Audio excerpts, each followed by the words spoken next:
నమస్తే అమ్మా. నమస్తే అమ్మా. కనుమ పండుగ శుభాకాంక్షలు. మీకు కూడా తల్లి. ఇక్కడైతే కనుమ కనుమ కనుమ కనుమ అలవాటు చేశారు. మీరు మమ్మల్ని కనుము అని కరెక్ట్ అవునమ్మా, కనుము సరైనటువంటి పదం. చిన్నతనం నుంచి మేము విన్నది, నేను గ్రంథాల్లో చూసింది, నిఘంటువులో చెక్ చేసింది, నాకు కనుముగానే కనపడింది. అసలు అర్థం ఏంటమ్మా? కనుము అంటే కూడా వీళ్ళు కనుమాకేమో చూడు అని అర్థంట. కనుమా కనుము అంటే కూడా అదే అర్థం. కానీ చాలా పండగలకి అలాంటి ప్రత్యేకమైనటువంటి అర్థం కూడా ఏమి లేదు. కనుము అంటే సంక్రాంతి తరువాత వచ్చేటటువంటి రోజు అని మాత్రమే మనకి నిఘంటువుల్లో కనపడుతుంది. అంతే. కనుమకి చాలా ప్రాధాన్యం ఉందమ్మా. ఎందుకు అంటే మనది వ్యావసాయిక దేశం, ప్రతిసారి చెప్పుకుంటూనే ఉండాలి. ఏ పండగ గురించి మాట్లాడుకున్నా మొట్టమొదటి చెప్పేది అదే. ప్రతి పండగకి వ్యవసాయంతో సంబంధం ఉంది. ఎందుకంటే మనం కడుపు నిండా తింటున్నాము అంటే వ్యవసాయం వల్లనే తింటున్నాం. పరిశ్రమల వల్ల మరేమైనా రావచ్చేమో కానీ కడుపు నిండాలి అంటే తప్పనిసరిగా పంటలు పండాలి. అందుకని పంటలకి ప్రాధాన్యం ఇచ్చుకుంటాం. ఎప్పటి నుంచి ఏరువాక పున్నమితో మొదలుపెట్టి ఇప్పటిదాకా వరుసగా రాత్రింబగళ్ళు ఇక్కడ ప్రాంతంలో ఆరుగాలం అనే పదం వాడుతూ ఉంటారు. అంటే 6 ఋతువుల్లోనూ అన్నమాట అర్థం. అట్లా కష్టపడి పంట తీసుకొచ్చాక విశ్రాంతి తీసుకుంటారు. మన సంప్రదాయంలో మనకి ఉన్నటువంటి చాలా పెద్ద విశేషం ఏమిటంటే మనుషులకి ఎంత ప్రాధాన్యం ఉందో జంతువులకి వస్తువులకి కూడా అంతటి ప్రాధాన్యం ఇస్తాం. ఇవ్వాలమ్మా, తప్పనిసరిగా ఇవ్వాలి. ఇప్పుడు పాడు పెన్ను సరిగ్గా రాయలేదు పరీక్షల్లో అని అంటూ ఉంటారు పిల్లలు. పెన్ను పాడేమిటి? ఇది మంచి పెన్నురా, బాగా రాసుకోమంటాం. అంటే ఏంటి అర్థం? వాటిల్లో కూడా ఒక శక్తి ఉంది. అవి బాగుంటేనే మనం బాగా చేయగలం. కనుక మనం ఇంత కష్టపడి పంటలు ఇంటికి వచ్చాయని ఆనందంగా సంతోషంగా పండగ చేసుకుంటూ ఉంటే మనం ఈ పండగ చేసుకోవడానికి కారణమైనటువంటి వ్యవసాయానికి సహకరించేటటువంటి పాలేర్లు, రైతులు, తరువాత పశువులు, బళ్ళు, నాగళ్ళు, వీటన్నిటిని కూడా పూజించే రోజు కనుమ పండుగ. మరి పశువులకి చక్కగా స్నానాలు చేయించేసి రంగులు వేసి చాలా బాగా ఆ రోజు వాటిని అందంగా అలంకరిస్తారు. మనకేనా వాటికి మాత్రం వినోదాలు అక్కర్లేదా అని వాటికి కూడా పోటీలు పెడతారు. గొర్రెలు పెంచేవాళ్ళు గొర్రె పందాలు, ఎడ్లని పెంచేవాళ్ళు ఎడ్ల పరుగు పందాలు, ఎడ్ల బండి పందాలు ఇప్పటికి కూడా అక్కడక్కడ మనకు కనపడుతున్నాయి. చాలా తక్కువ అనుకోండి. అసలు ఎడ్లని వాడేదే వ్యవసాయంలో తగ్గిపోయింది. మనకి గో సంపద తగ్గిపోయింది, అందులోనూ ఎడ్లు ఇంకా తగ్గిపోయినాయి. అందువల్ల చాలా తక్కువ. కానీ ఎడ్ల పందాలు, తర్వాత వ్యవసాయం అంటే ఒక ఆవులును పొలము ధాన్యమే కాదు కదా, వాటికి సంబంధించి గొర్రెల్ని పెంచేవాళ్ళు, మేకల్ని పెంచేవాళ్ళు ఉన్నారు, కోళ్ళని పెంచేవాళ్ళు ఉన్నారు. ఇవన్నీ కూడా వ్యవసాయంలో భాగాలే. కనుక కోళ్ళకి పందాలు పెడతారు, తర్వాత గొర్రెలకి పందాలు ఉంటాయి, ఆ తర్వాత వీటన్నిటికి కూడా పందాలు ఉంటాయి, ఎడ్లకి పందాలు ఉంటాయి. వీటన్నిటిని కూడా ఉరికే పందాలేనా వాటిని చక్కగా పోషించటం. ఆ పందానికి వాడేటటువంటి ఎద్దుని కొంతకాలం ఏ పని చేయించరమ్మా, చక్కగా పోషిస్తారు. చాలా బాగా మేపి దానికి యజమానోడు ఉంటాడు కదా, వాడు ఎట్లా చెప్తే అట్లా వినేటట్టుగా దాన్ని సిద్ధం చేస్తారు. అట్లాగే గొర్రెలు అంతే, కోళ్ళు అంతే, వీటన్నిటిని కూడా అలా. అంటే జంతువులకి కూడా ఒక వినోదం, ఒక క్రీడ, ఒక ఆనందం ఉంటాయని గుర్తించిన గొప్ప సంస్కృతి మనది. వాటిని పూజిస్తాం. పోనీ జంతువులేనా, ఆఖరికి అక్కడ ఉన్నటువంటి నాగళ్ళు, బళ్ళు, వాటికి కూడా పసుపులు అవి బొట్టు పెట్టి పూలదండలు వేస్తారు. ఇప్పుడు మరి నాగళ్ళు బళ్ళు రెండూ లేవు. ఇప్పుడున్నవి ఏమిటి? ట్రాక్టర్లను కూడా కడిగి దానికి కూడా పసుపు కుంకాలు పెట్టి దండలు వేసి, పూలదండలు వేసి వాటికి కూడా హారతలు ఇస్తారు.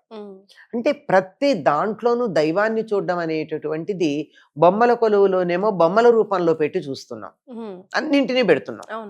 వాటన్నిటికీ కూడా హారతిస్తాం, ఉమ్, నివేదన చేస్తాం. ఉమ్, అంటే ఒక ట్రాక్టర్ బొమ్మ పెడితే దాన్ని కూడా దేవుడిగా భావించినట్టేగా ఉమ్, దానికి హారతిస్తే. ఉమ్, అంతే. అట్లాగే ఫిజికల్ గా అక్కడ బొమ్మగా పెట్టిందే కాక ఇక్కడ నిజంగా పనిచేసే దానిగా పెట్టి దీనికి కూడా హారతిస్తాం. హార్ట్ఫుల్ గ్రాటిట్యూడ్నెస్ అమ్మా. అంతే అది కదా, లేకపోతే వాటికి కూడా పూజ అంటేనే కృతజ్ఞతను చూపించడం. అమ్మా. అలాగే ఇంట్లో ఉన్న బళ్ళు అంటే 2 వీలర్ కావచ్చు, 4 వీలర్ కావచ్చు, వీటన్నిటికీ కూడా పూజ చేసే పద్ధతి ఉంది. ఉమ్, ఇది ఒక ప్రత్యేకంగా ఇట్లా చేయడమే కాదమ్మా, ఉమ్. ఇప్పుడు కనపట్టం లేదు కానీ ఉమ్. ఇళ్లల్లో పనిచేసేటటువంటి పాలేర్లు ఉండేవి, పొలం పనులు చేసేవాళ్ళు. ఉమ్, వాళ్ళకి ప్రత్యేకంగా ఈ ఇంట్లోనే వేడి నీళ్ళు ఇచ్చి తలంటి పోసుకోమని కొత్త బట్టలు ఇచ్చి భోజనం మాత్రం వాళ్ళ ఇంట్లో తినమని పంపించేవాళ్ళు. ఓ, ఎందుకంటే ఇళ్లల్లో అందరూ మాంసాహారం తినరు కదా, మరి కనుమ నాడు మాంసాహారం తినడం అన్నది చాలా మందికి ఉండేటటువంటి అలవాటు కనుక మీ ఇళ్లల్లో తినండి. ఉమ్, రోజు ఇక్కడే తింటారు, ఉమ్, ఆ ఉమ్, రోజు మాత్రం. అంటే ఇప్పుడు ఎక్కువ లేదు అది, ఎందుకంటే మీరు సంక్రాంతి నాడే పండగ చేసుకోగలిగింది, మేము ఎందుకు చేసుకోకూడదని వాళ్ళు కూడా సంక్రాంతి నాడు చేసుకుంటున్నారు. ఉమ్, కానీ ఈ తలంటికి వేడి నీళ్ళు ఇవ్వడం, కొత్త బట్టలు ఇవ్వడం అనేటటువంటి ఒక చిన్న వేడుకని మిస్ అవుతున్నాం అన్న సంగతి మర్చిపోయారు. ఉమ్, కొన్ని సందర్భాల్లో ఉమ్. సమానత్వం, హక్కులు అని పెట్టినప్పుడు చిన్న చిన్న నైసిటీస్ మిస్ అవుతాం, Miss, అవును, exactly చిన్న అమ్మా. చిన్నవి. ఉమ్, సరే, అది రెండూ రావు, అది కావాలంటే అది ఉంటుంది, ఇది కావాలంటే ఇది ఉంటుంది, మరి. ఏదో ఒకటి అనుభవించడం ఉమ్, ఇలా ఉంటాయి. ఇంతే కాదమ్మా, ఈ రోజున చాలా ప్రాంతాలలో అంటే మనకి అలవాటు తక్కువ కానీ తమిళనాడు ప్రాంతంలో అయితే ఇంటి ఆడబడుచులు వచ్చి ఉమ్, పొద్దున్నే లేచి ఊరి చివర చెరువు, నది, కాలవ లాంటివి ఉంటే ఉమ్, అక్కడికి ఇంట్లో వండినటువంటి అన్నాలు పట్టుకెళ్ళి పెద్ద పెద్ద ఇంతంత ముద్దలు చేసి ఉమ్. అక్కడ పక్షులకు పెట్టొస్తారు. ఓ, ఇంటికి వచ్చి స్నానాలు చేస్తారు. అప్పుడు ఉహుం. చేస్తే అంటే పుట్టింటికి మేలు కలగాలని చేస్తారు. అందువల్ల అన్నదమ్ములు వాళ్ళకి బట్టలు పెడుతూ ఉంటారు. ఉమ్, అంటే అన్నదమ్ముల శ్రేయస్సు వాళ్ళు కాంక్షించారు కదా, మరి అట్లా అన్నమాట. yes. ఇది చాలా ప్రధానంగా తమిళ ప్రాంతంలో బాగా అలవాటు ఉండేది. ఉమ్, మన వాళ్ళు కూడా పక్షులకి ఆహారాలు వేయడం.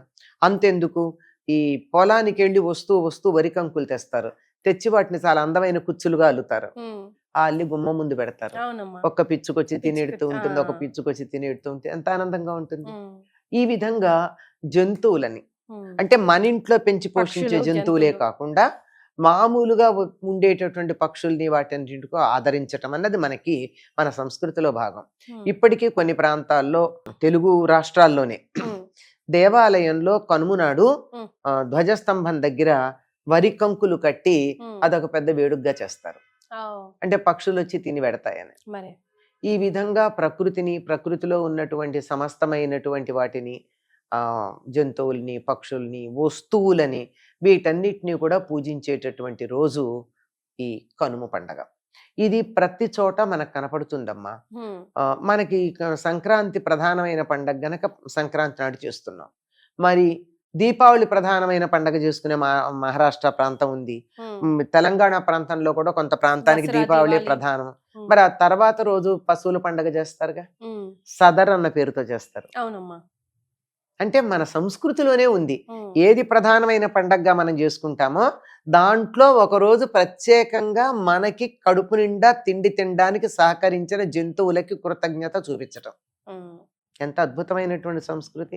అమ్మ, ఇప్పుడు మీ ద్వారా మనం అంతా ఒక చిన్న హెచ్చరిక కూడా ఇవ్వాలి పెద్దలకి, చిన్నలకి, అందరికీ కూడా. లాస్ట్ టైం ఆ చైనా మాంజా వల్ల పతంగులు అవి ఇప్పుడు ఈ వారం రోజుల నుంచే స్టార్ట్ చేస్తూ ఉంటారు పిల్లలు కూడా.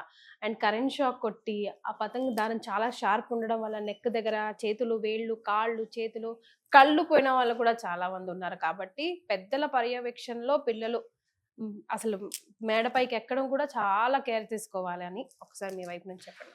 అమ్మ, ఈ పతంగ్ అంటే నిజానికి సూర్యుడు అని అర్థం. సూర్యుడికి సంకేతంగా పతంగులు ఎగరేస్తాం. ఏమిటంటే దక్షిణాయనం వెళ్ళి ఉత్తరాయణంలోకి సూర్యుడు ప్రవేశించాడు అనడానికి, సూర్యగమనానికని. దీనికి సంబంధించి కొన్ని ప్రాంతాల్లో ప్రత్యేకంగా కొన్ని ప్రాంతాల దగ్గర ఆ ఎగరవేసినటువంటి గాలిపటం, పతంగుని గాలిపటం అని కూడా అంటారు. ఈ గాలిపటం తోక ఉందే, ఆ తోక తల ఉంటాయి, వాటి డైరెక్షన్ బట్టి ఈ సంవత్సరం వాతావరణం ఎట్లా ఉంటుందో కనిపెడతారు.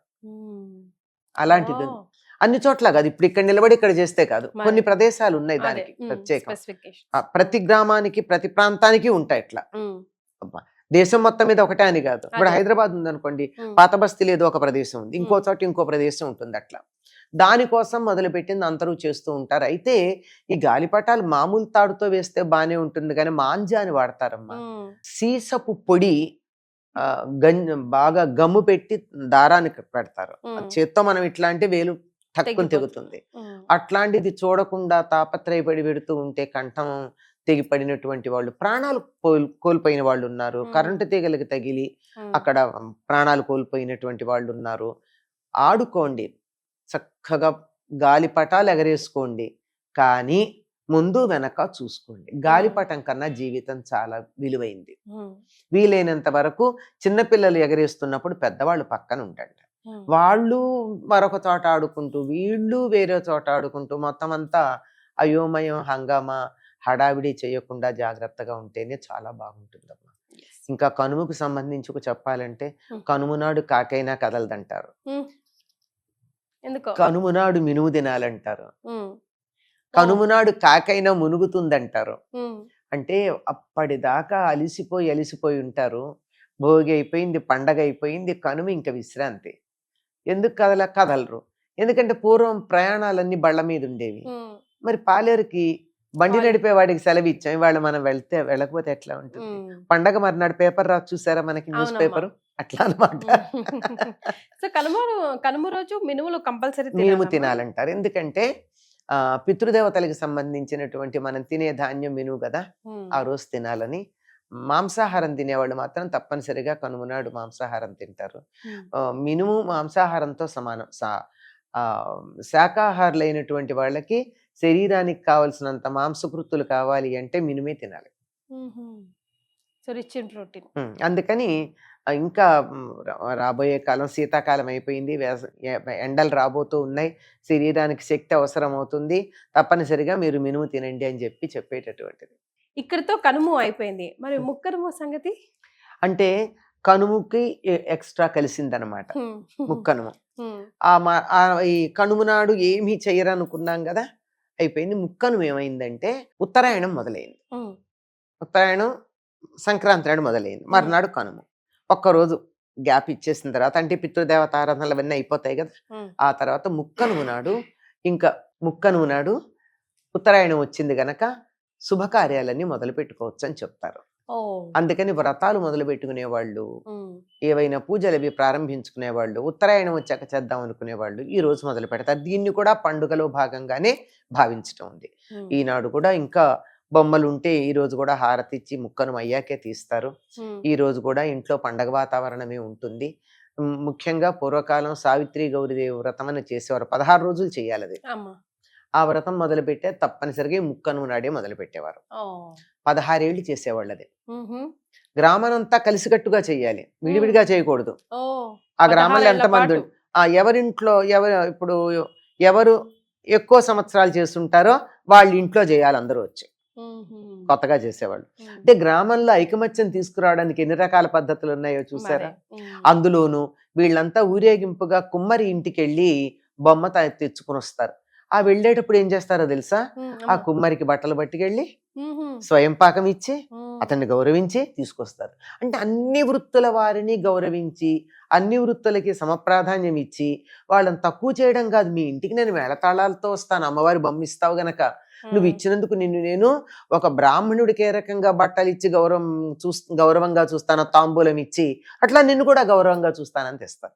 ఇట్లా ఒక్కొక్క పండగలోనమ్మా ఒక్కొక్క విశేషం చూస్తే మన సంస్కృతి అందరికీ ఎటువంటి ప్రాధాన్యం ఇచ్చింది, ఎంత గొప్పగా ఉన్నది అని మనకి తెలియకుండా హాఫ్ నాలెడ్జ్ అంటూ ఉంటారే, దాంతో ఇలా ఉన్నాయి అలా ఉన్నాయి, ఇలా సమాజంలో భేదాలు ఉన్నాయి అవి ఉన్నాయి అని మాట్లాడతారు. తెలిసి తెలియకుండా మాట్లాడుతున్నారు. ఎన్ని వేల సంవత్సరాల క్రితం ఇదంతా ఇవన్నీ మరి కుమ్మరిని వాళ్ళ ప్రత్యేకంగా గౌరవించాలి. మరి అయిందా? ఇంకా ఆ రోజు ఆయన మహారాజు అట్లా ఉంటుంది. ఒక్కొక్క సందర్భంలో ఒక్కొక్క వృత్తికి అంత ప్రాధాన్యం ఇచ్చారమ్మా.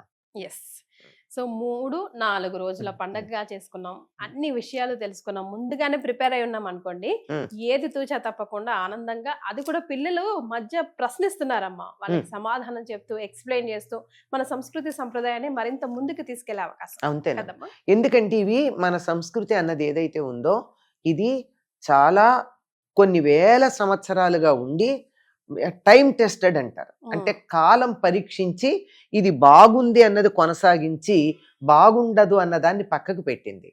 అందువల్ల దీనివల్ల మేలే తప్ప హాని ఎక్కడా ఉండదు. ఎగ్జాక్ట్లీ. చాలా సంతోషం అమ్మా, ధన్యవాదాలు.